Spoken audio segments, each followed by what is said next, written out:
I believe in Kenya as a single unit. To me, there's no Kikuyu, there's no Luo, there's no Luya, there's no Teso, there's no Giriama, there's no El Molo. A Kenyan is a Kenyan. And the end part of this country, I belong. So I just chose to begin from where it was feasible. In fact, we began in Kajiado.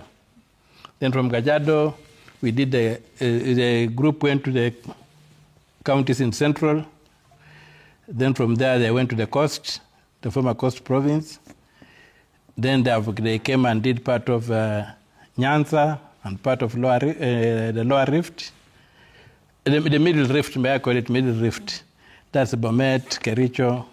That we are here to do Eldoret, Elgeyo, Baringo, as we go on to Turkana. Then there is, of course, Marsabit. We have got Isiolo. We did Isiolo. Isiolo and Marsabit we have done. Okay. Yeah. Okay. I want us to talk about the seat of the presidency, and what we've seen so far is that it actually comes with money and power. I think, like you said just before the break, where it would seem each occupant leaves perhaps wealthier than they went in. Is that something? Is that an assessment you would agree with? Yeah, because when you look at the legacy has been that the president has been abused. And the president mostly and the people around him tend to use that power to accumulate, to do primitive accumulation of wealth.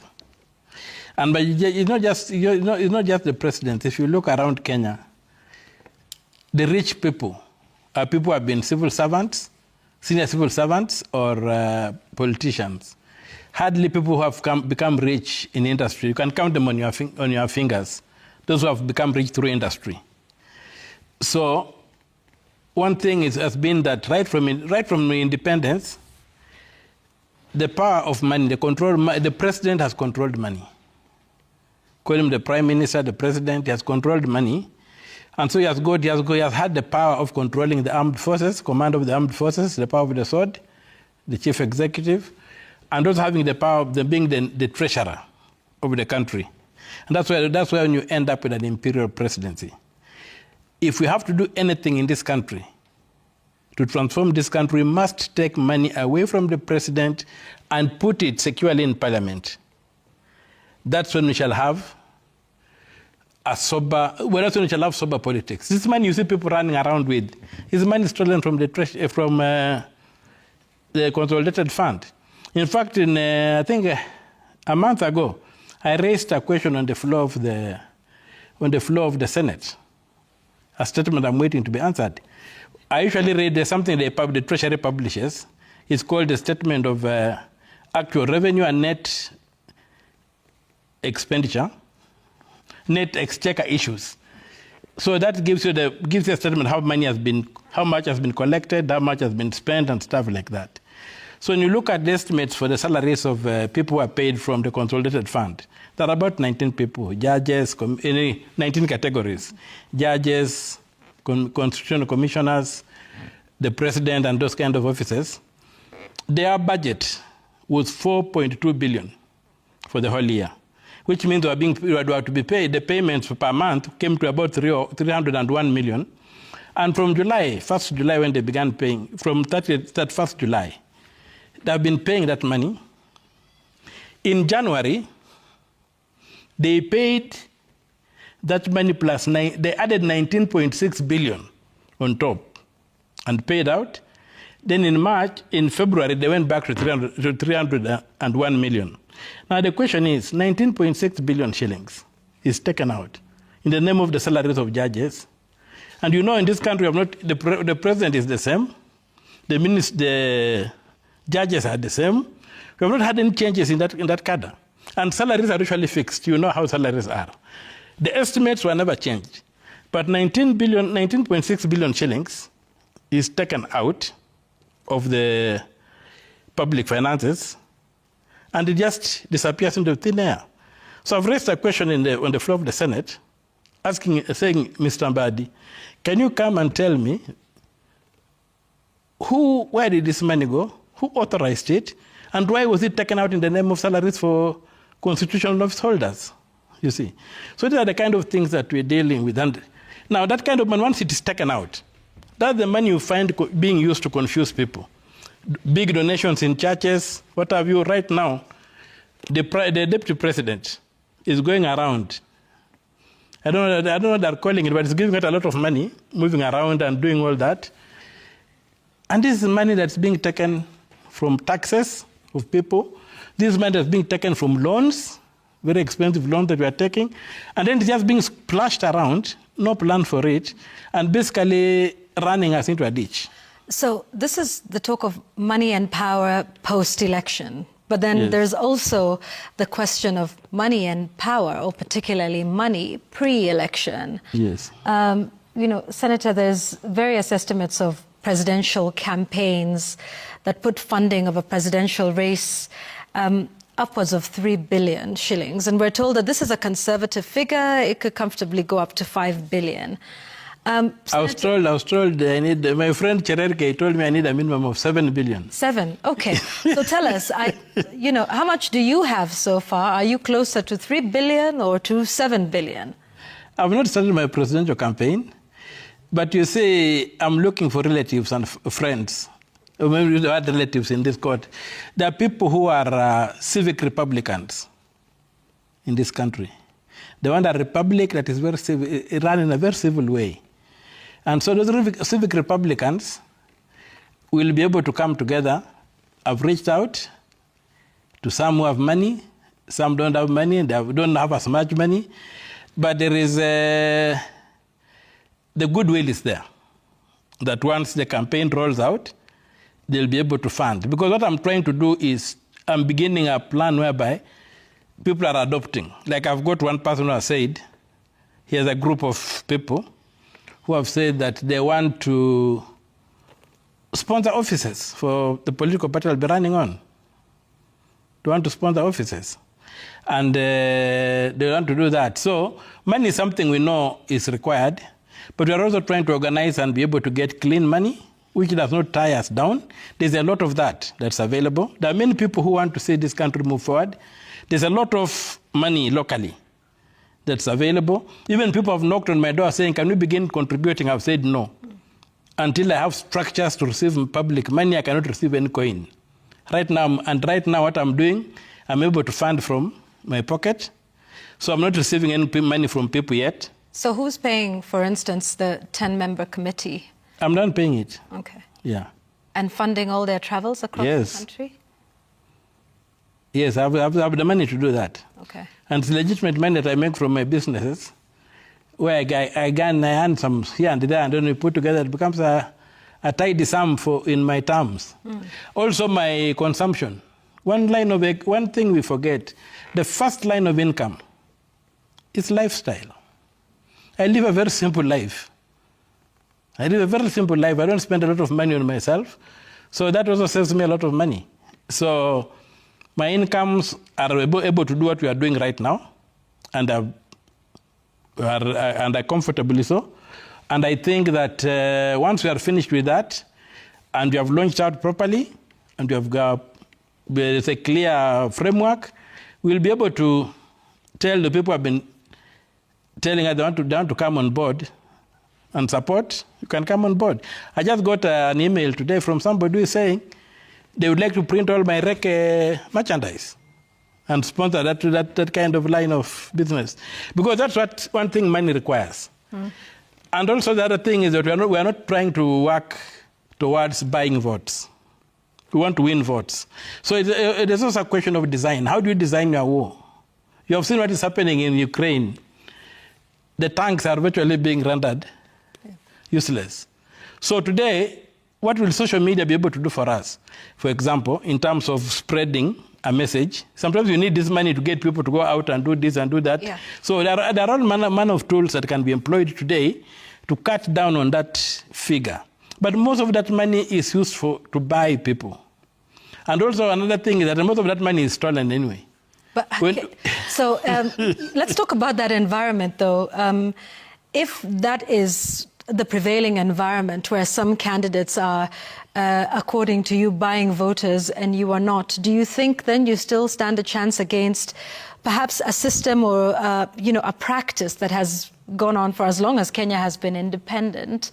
And you're coming in and saying, no, we're not going to buy voters. Do you? It's going to work because what happened in Busia, it worked for me in Busia. I didn't have money, I just had a mic. And I told people what I wanted to do. And basically, they gave me their vote. And if you go across Busia, you'll hardly get anybody who received money from me. But I got the highest number of votes as an individual. So people can understand and they give you votes if you really make them understand what the challenges are and what you are able to do. And that's the challenge you're going to have. When you go out, hatuenda kuuza sura, tunaenda kuuza sera. Sura ndio inahitaji pesa kusukuma, lakini sera haihitaji pesa kusukuma.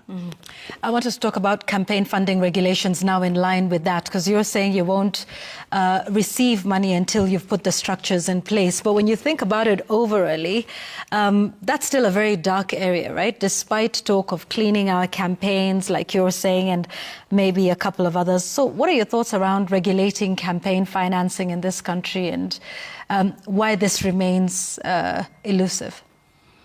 Well, it remains elusive because people don't want to be accountable.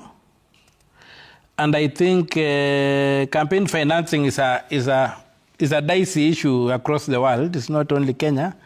People don't want to limit. But I would rather begin by declaration of sources. Who is funding who? So let's begin there for a moment.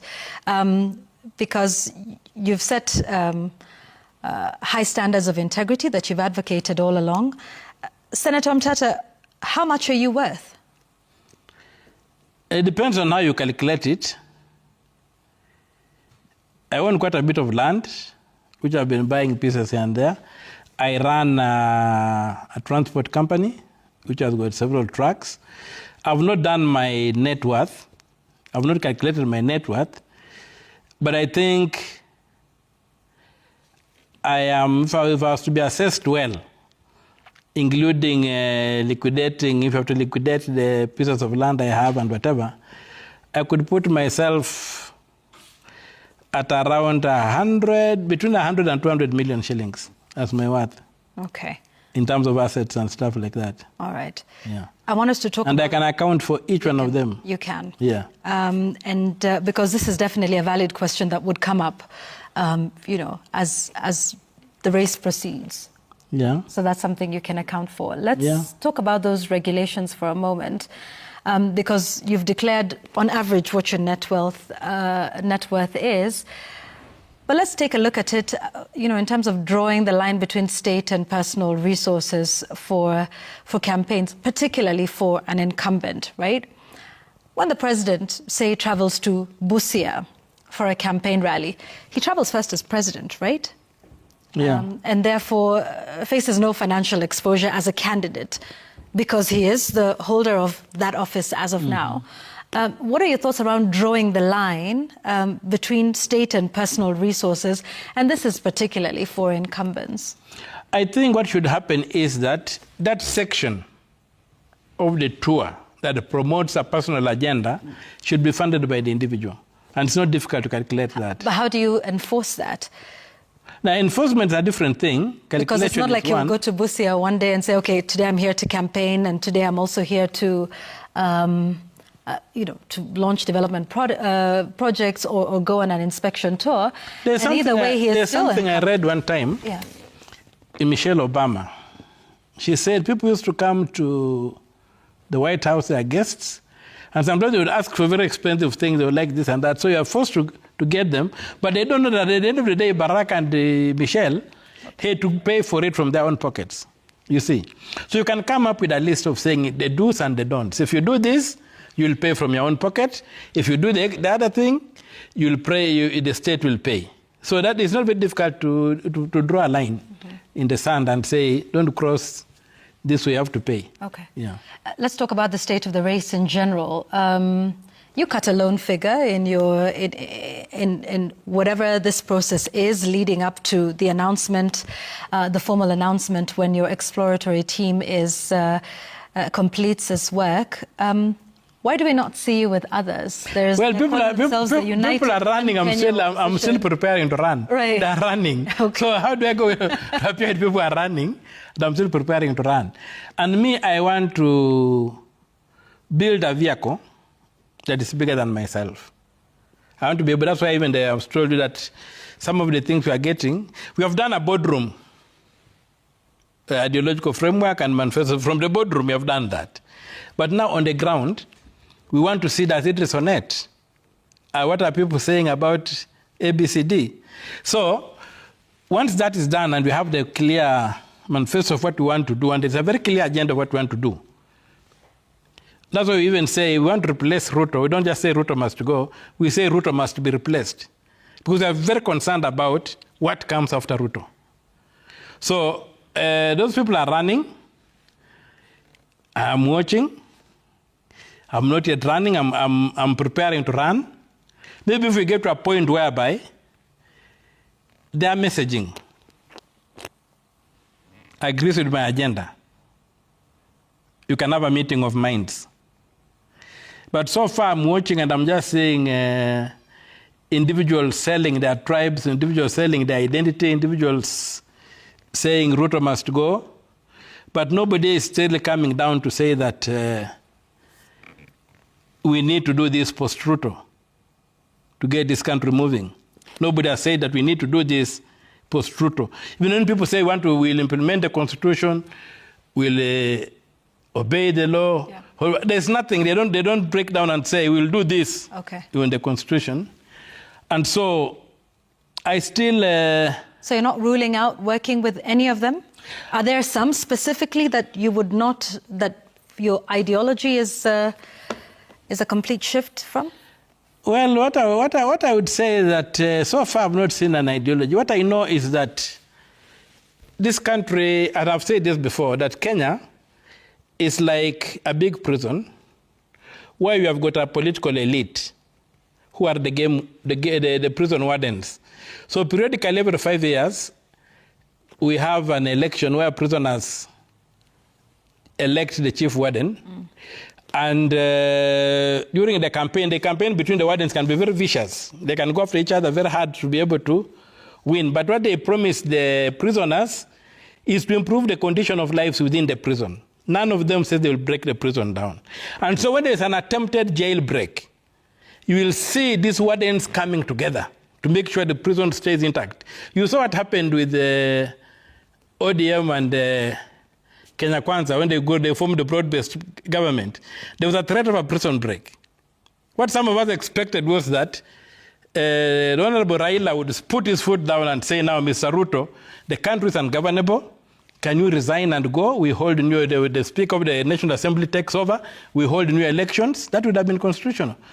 But they went together, and as I was saying, if you use the analogy of blood transfusion, you find that the blood groups were like the same. That's why ODM could transfuse blood and resuscitate Kenya Kwanza, because that blood group is one.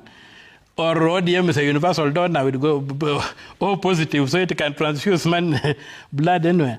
But coming down back to the question of governance in this country, the question of governance is at the heart of our problems.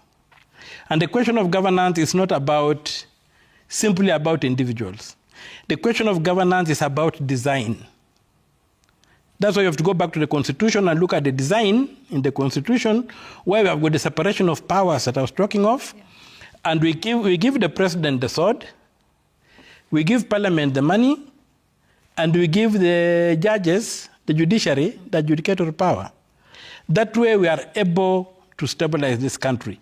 But when you look at the people that have been, and you ask me, are there people you cannot work with? First of all, we have to accept that people have to be given due process of the law. They have to be given due process of the law. And I'm a strong believer that unless condemned, somebody is presumed innocent. But we have got track records. Who are you speaking about when you just be a little specific now that you're here with us? No, you asked me that other people you can't work with. Yeah. So I'm also just giving a hypothetical answer that people I will not be able to work with will be people who have stolen from this country.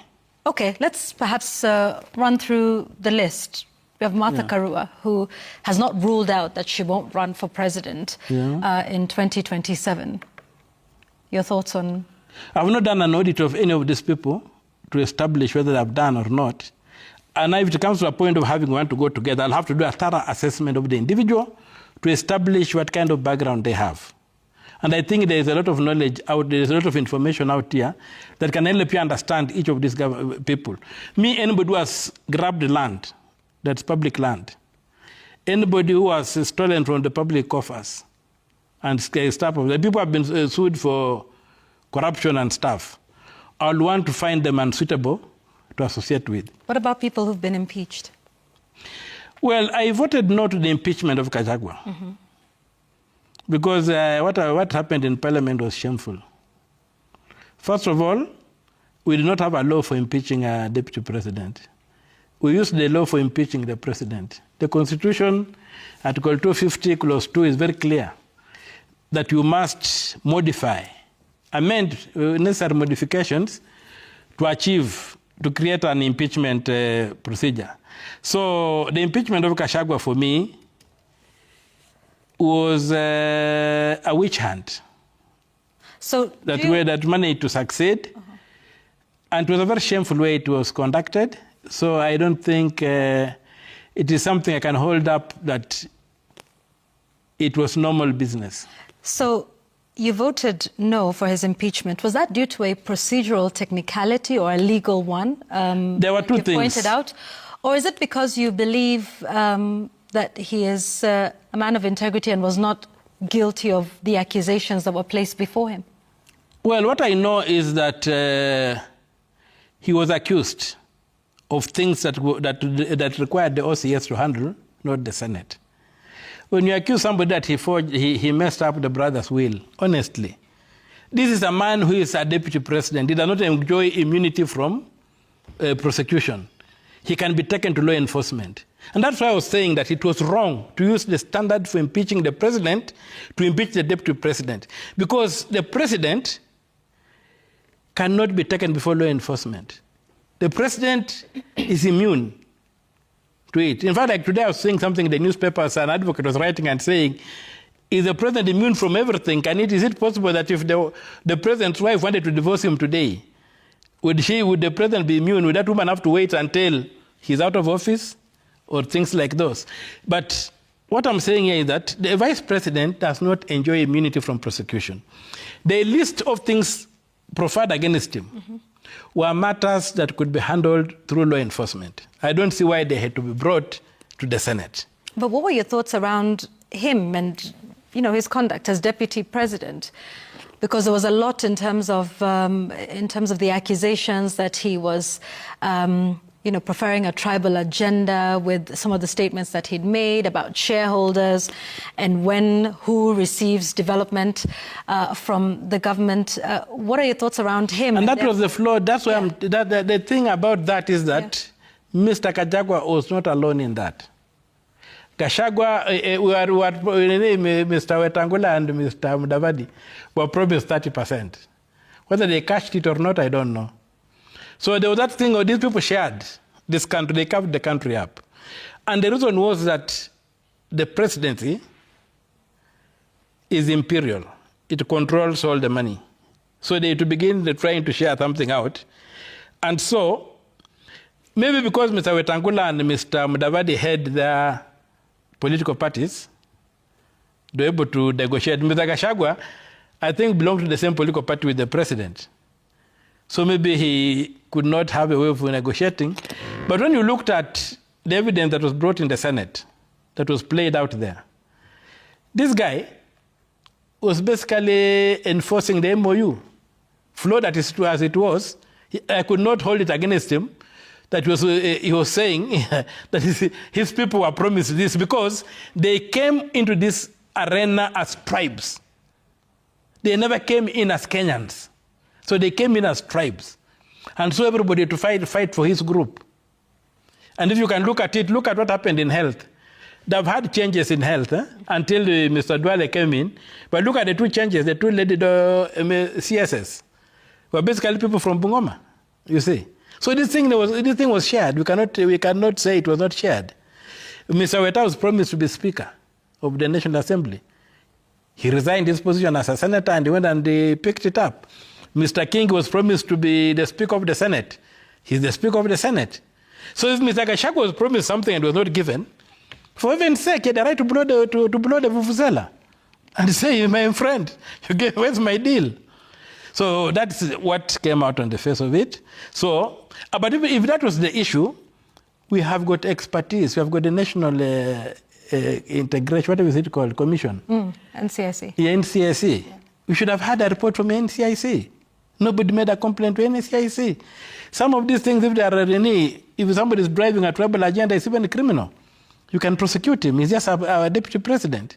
So why it had to be politicized and weaponized to a point whereby this guy had to be hoarded out the way he was is something I don't understand whether he's a good man or bad.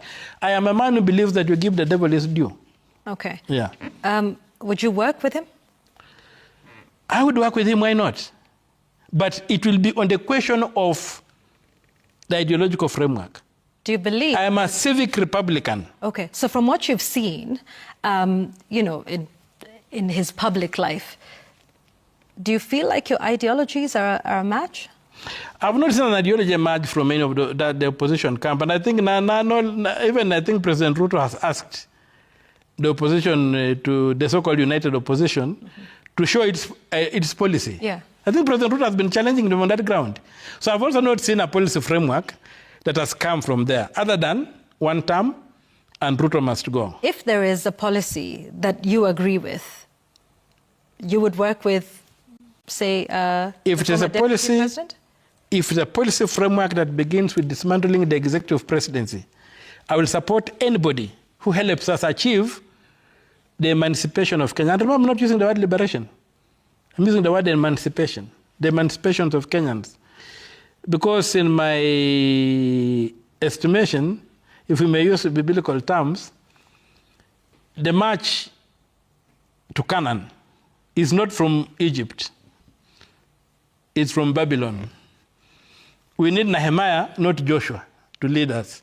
So if we are going to have that, and we have a clear policy agreement, not an agreement of tribes, okay? That agreement of tribes, I cannot be part of it. But if there's a clear position, as a civic Republican that I am, I'm not a neoliberal, I'm a civic Republican. As a civic Republican, then I look at that and I say, okay, we are going to have small government, we are going to stress production, we are going to ensure that we want to see rich Kenyans on the grassroots, we want to make Kenyans wealthy on the grassroots, we want to reduce taxation, we want to see people with disposable income so that at the month end you can go in your local shopping center and when you want to improve your house, you are able to pay for somebody to weld a window for you, somebody to come and paint for you, and when we rotate the money in the economy by allowing people to keep money in their pay slips. If that clear agenda comes out, that we are not going to allow public office to be used for private gain, that we are going to punish thieves who steal from the public, that we are going to recover all the stolen assets, public assets that have been stolen, we are going to recover and bring them. I don't care whether the man is a saint, as long as he supports that agenda. And we agree on that agenda and we implement it. And of course, if he has stolen that agenda, we'll lock him up. I'd like us to talk about money for a bit, and we'll come back and talk about what that race would look like and its management. But first, there is something that you have been talking about for a couple of years now, I believe. And this is the premise, the concept, or the theory of ODS debt. Some would say it's criminal. The basic rule ni dawa ya deni ni kulipa. Yes, the assumption in that statement is that una deni. Na kama una deni unalipa nini? Unakunywa dawa ya nini kama una ugonjwa? The issue is from 2008. I think 2008, 2007, I published my first article in the Daily Nation on odious debt. And odious debt is nothing but a debt that is borrowed outside the law and does not benefit the people. It benefits individuals. So I've written, to a point I decided to do an audit of our debt, the documents on debt, both from the Treasury and from the Central Bank. They're available, or the documents are available online. And I was able to establish that we have really been scammed. And I did that. I've not looked at the debt from 2013 backwards, the year 2013 going back. I didn't look at that. I began at 2014 when the new constitution came in, and it had very clear parameters. And at the time when they came in, when we took over, when President Ruto took over, and President Uhuru took over from President Kibaki, our debt was about 2.7 trillion. But it has grown exponentially to today, where we are at about 11.7 trillion from the central bank.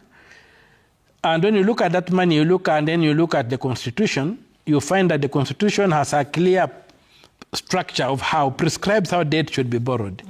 So when you use the rule, the marking scheme in the Constitution to audit our debt, then you find that the debt we borrowed legitimately over the last 12 years, because I did it up to 30th November last year. I used 30th November last year because it was my birthday, and I said, I want to end on my birthday going backwards. So, and those are the documents are not available for going forward. So, up to 30th November 2024, the debt that was outstanding, when you looked at it, you found that the legitimate debt that we had borrowed was about 3 trillion. All right, and by legitimate debt versus illegitimate debt?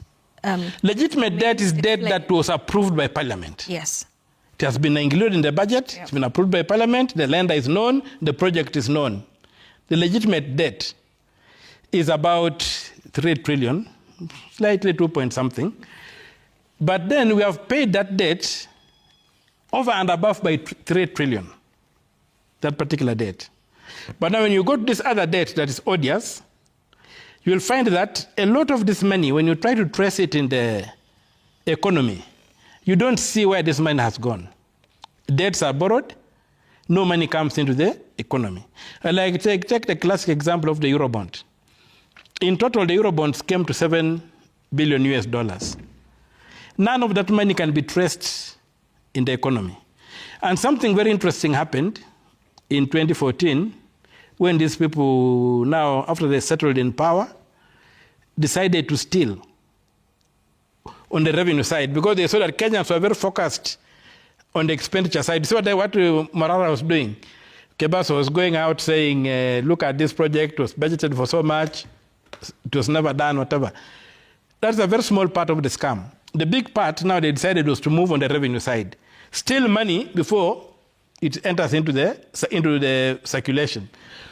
So they began this thing, and in 2014, they introduced in Section 57 of the Public Finance Management Act, they added in 2 provisions that allowed them, that the Cabinet Secretary could open offshore accounts where they could receive the money and pay the money offshore for whatever they're paying.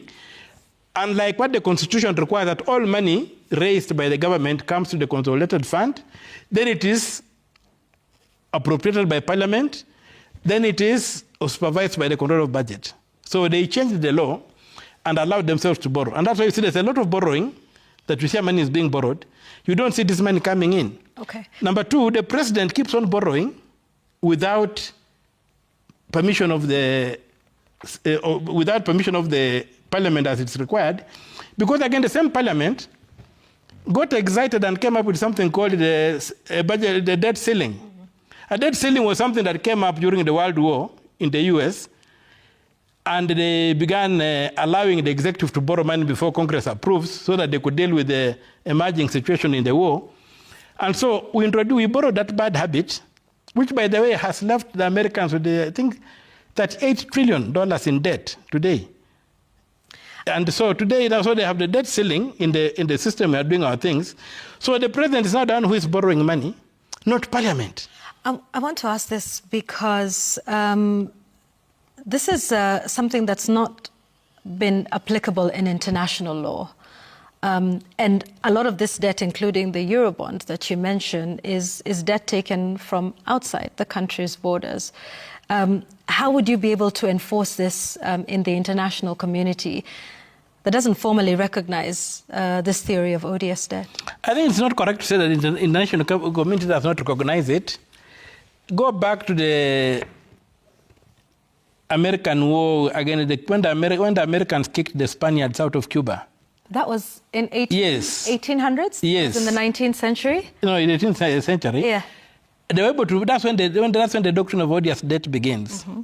You have gone ahead and you have seen what happened with the tuna gate in Mozambique. What happened in Mozambique? Debts have been declared unconstitutional. But what we want to do, the beautiful thing about the Kenyan debt, that a lot of this money was borrowed and stashed abroad. It's a question of tracking this money. The individuals who borrowed the money, we know them. The people who signed on these things, we know them. So all we'll do is to get these people around the table and ask them to tell us where this money is. Yeah, but and if we have to pay that debt, okay, and even the lender, we'll have to get the lender around the table and we sit around and show that some of these debts were just outright fraud. And I will tell you that it has happened. Do you remember the case of Ali? The what do you call them? The free what? These shops at the airport. What are they called? Duty free. The duty free shops. When Ali sued Kenya in Washington, and it was when he had been kicked out, and in the affidavit, just a paragraph in the affidavit, he said that he had bribed Moi to get that. He had bribed Moi to get the deal, the contract for the duty-free shops. Yeah. His case was thrown out in Washington, and Kenya did not pay that debt. So here we have got a way that we can demonstrate that it was against the public policy of the Republic of Kenya to incur debt in the manner it was done. And so we'll sit across the table with the lenders, and we shall also follow the fellows who misappropriated the money, the regime owners, and have them see how we are going to pay this debt. If we have to take money from the Kenyan taxpayer, then the first thing we have to do is to auction these people who are in power, who are borrowing these funny debts. And some of them are richer than this country. We shall auction them. Yeah, but and track money where they have stashed money. Senator, yes. The case you are referring to is that of an individual. When it comes to a state, I think, to refer to the case that you're mentioning was in 1923. Between the US and Cuba, Costa Rica, the United Kingdom. These are international institutions. Who then is the body that would be instituted that would then make the assessment that the debt is odious, that it was illegitimate, that would then be able to hear this matter? Perhaps an ICC of sorts is some of the theories I've heard. Perhaps on this other end. And that would require a couple of things. One, determining that the debt is odious. Two, determining that perhaps the regime is illegitimate. All the regimes you've mentioned were duly elected by the people of Kenya. So how would this work exactly in terms of enforcing this with lenders who are not... First of all, we need to use our judiciary. We have a judicial system in this country. We have to use our judiciary to establish, because the money is being paid from our coffers, we have to use our judiciary to establish that this money was stolen from Kenya. Debt leads to poverty. Debt leads to violation of human rights. Debt is leading to instability. You have seen what has happened in this country because of the high taxation. You see people are poor. But that's not the fault of the lender, is it, Senator? Now, it's a human rights issue. There are many courts. You have got the International African Court of Human Rights here. You have got the International Court, the European Court on Human Rights. You have seen them even fine the British government to pay the Mau. So there are legal frameworks, international and local, that can be invoked to enforce this. My point is, Senator, but for now... To what point do you say the reason that debt is causing poverty and overtaxation is that the lender's fault, or is that the borrower's fault? No, it's the lender's fault. The lender because would be asking, why should I pay for poor management of this money? No, it's not poor management. It's not a poor management. I've told you that the debt you have borrowed is less than 3 trillion, and you have paid it fully. The debt you have borrowed. A lender should only lend where we are borrowing through the budget. The lender must look at the legal framework of Kenya. So you're saying the lender has yes. Are you saying the lender is complete? It takes two to tango.